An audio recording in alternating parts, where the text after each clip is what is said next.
Okay. Where were you at the time?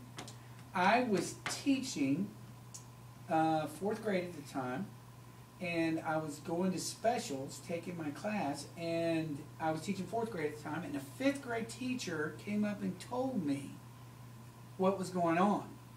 And so that I was, and then she told me, and I went to the television. They had television in the library at the time, in the back area, and I went and watched what was going on.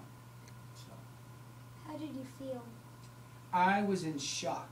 Whenever the teacher told me, it was Miss Moore, she doesn't teach here anymore. She came and told me, I said, you're kidding.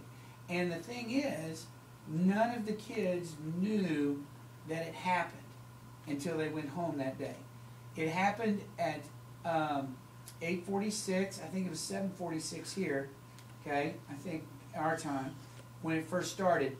And our kids did not know it happened until they went home. And the teachers, we had to keep it quiet. And when did you find out about the terrorists? Found out about the terrorists later on in the day. When I started watching the news that next day, or during that evening, and was just trying to figure out how that all worked out, especially, with the crash, not only at in Pennsylvania was the one that sometimes people forget about, but that was the one that where I found out a lot about the terrorists and how all 3 of those were supposed to happen. The one in Pentagon, Pennsylvania, and the ones at the towers. How did 9/11 change your life? How does it change my life? One, I'm more aware of people around me. Just being with that respect, with that. Did you know anybody in New York at the time?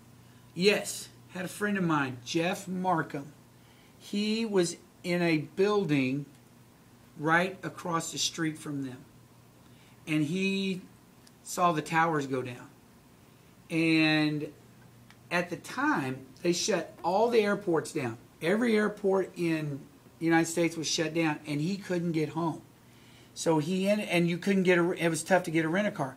But he finally got a rent-a-car, and he called me at 2 o'clock in the morning. I think that was like the 12th or the 13th. And he just needed someone to talk to just to keep him awake because he wanted to hurry up and get home. And he still lives here in Dallas. And he and I talked, and it was, I'll never forget that. You know what was really strange was recess, okay? And the reason why recess was so strange, the kids didn't know anything about it, what was going on, but there were no planes going over at recess, and it was completely quiet. No planes, no airplanes, helicopters, or anything flying over the school at recess. And all you could hear were the kids laughing and having a good time, and at the same time you're thinking about all those people in New York at the time. So that is the one thing that will always stick in my mind, is that if you go out at recess today, there will be all kinds of airplanes flying over and everything, but there was nothing flying for 2 days after that, and just all of that. But that's it. Thank you for letting us interview you. You bet. All right. Have a great one.